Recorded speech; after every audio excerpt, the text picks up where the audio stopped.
Edgar Rice Burroughs' Tarzan of the Apes, illustrated by Joe Kubert, second issue, A Son's Vengeance.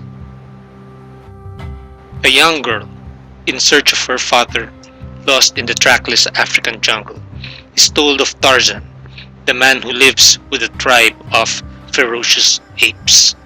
She is told that Tarzan's parents, Lord and Lady Greystoke, had been marooned in the forsaken jungle by mutineers.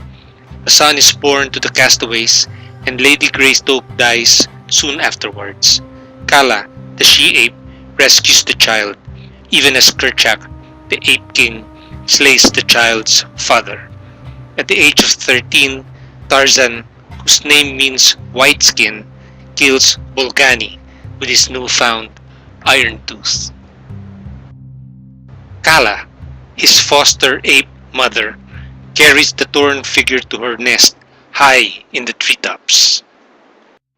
There, she tends him, licking his wounds clean and bringing him nourishment when he regains his senses. Thank you, mother. It is not long before Tarzan's scars heal and his robust young body is strong and active again. This is where I fought Bolgani. Ah, here is the thing that helped me slay him. My small puny teeth shows no tusks like my brother's, but now I have a tooth, long and sharp. As evening casts its dark mantle over the impenetrable jungle, an eerie primitive ritual is enacted. Through forgotten ages into a long dead past, this ceremony remains unchanged. It is the rite of the Dum-Dum, and in the midst of the savage revelers is Tarzan the Ape-Man. Tarzan, Origin of the Ape-Man, A Son's Vengeance, Book 2. Dum-Dum marks important events for the tribe, a victory, the capture or killing of an enemy, the recognition of a new king. Now, the carcass of a slain marauder lays inert before the earthen drum. Driven to a wild frenzy, the tribe of Kerchak gyrates and whirls to the maddening tempo. All vestiges of civilized man are gone, as Tarzan leaps and screams in the dance of death. At the peak of the weird rite, the cavorting figures converge. The time has come to devour the enemy. With his knife, Tarzan has seized a generous portion, much to the displeasure of old Tublat. The hate in Tublat's eyes gives wings to Tarzan's feet. Nimbly, the agile lad takes to the trees, pursued by the snarling beast. Scream all you want, old Danmangani or baboon. These branches will not hold your weight. On the jungle floor below, Kala watches the drama involving her son. Have no fear, mother. He can do me no harm. Frustrated, Tublat turns to vent his terrible rage on Kala. He pounces at the shrieking Kala, who tries to run away. Tublat attacks the smaller she-ape, his fangs bared to sink into Kala's neck. Suddenly, a pale bolt of unleashed lightning descends from the treetops onto Tublat's back. Now the tribe gathers to watch, knowing that Tublat's ploy to lure Tarzan into combat has succeeded. The ritual of the Dum-Dum is forgotten. A fight to the death is about to begin.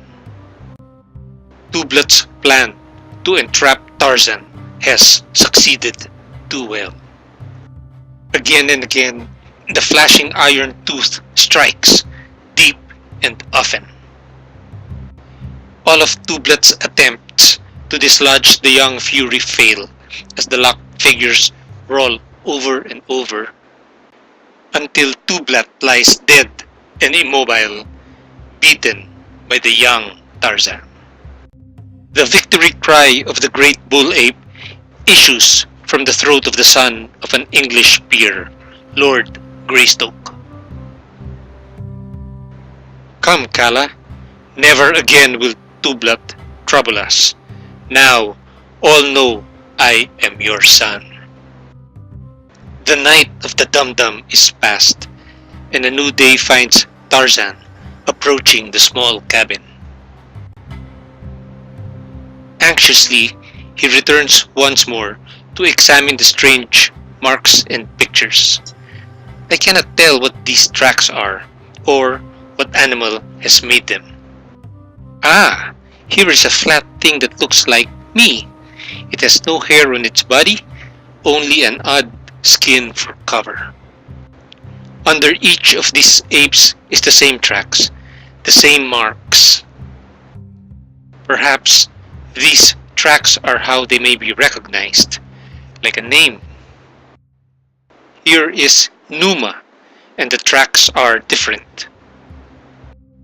It must be Numa's track, by which he is known.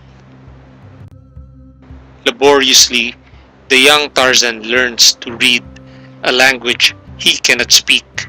Slowly, he connects the words to the pictures. Spurred by a curiosity possessed by the young, he sniffs through everything.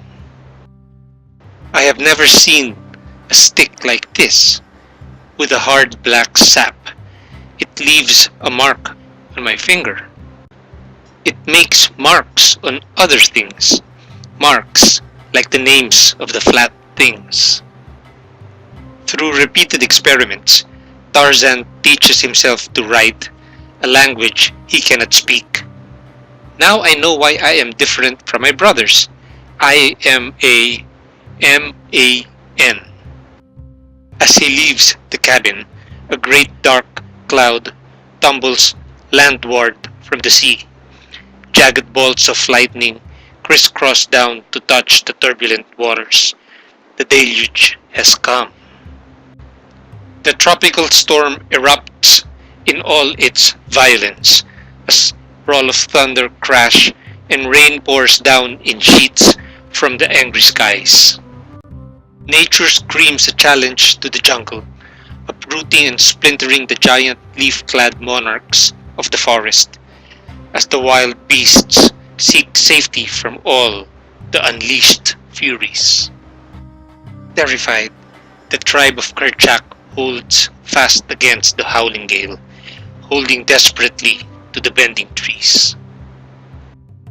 The storm ends as suddenly as it had begun, and amidst torn, dripping branches, the great apes gathered to resume their life once more.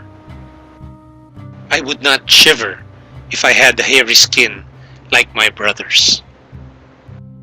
Or, like Sabor, the lioness, she is never cold. Perhaps I can persuade her to give me her warm coat. With his newly braided rope, Tarzan waits in concealment.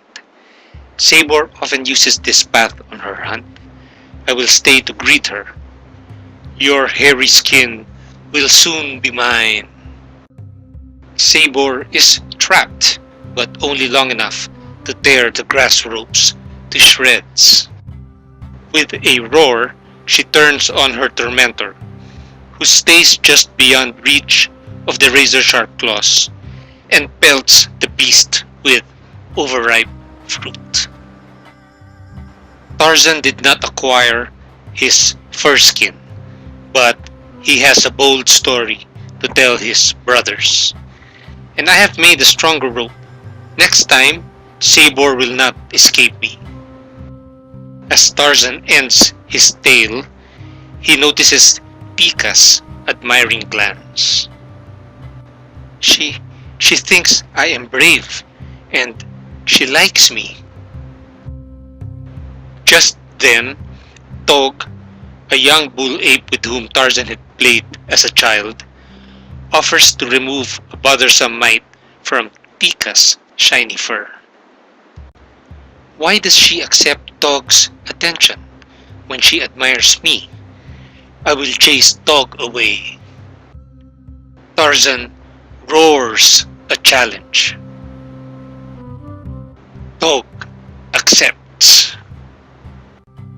As the former youthful friends advance to do battle, little Tika displays a feminine reaction. Excitement that combat will be fought for her favors.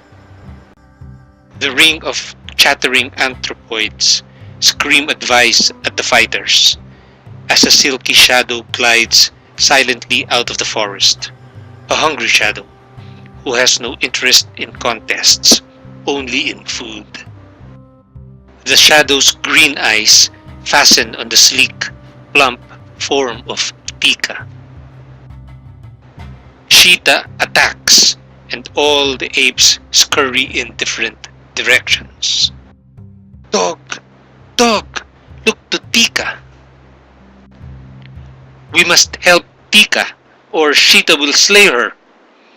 Recognizing a superior adversary, Dog hustles off in the opposite direction. With the speed of Ara, lightning, the young man ape races after Cheetah. In another moment, the black feline will stretch her claws to grasp the hysterical she-ape. Read the continuation of this graphic novel in Tarzan, Origin of the Ape-Man, Book 2, Part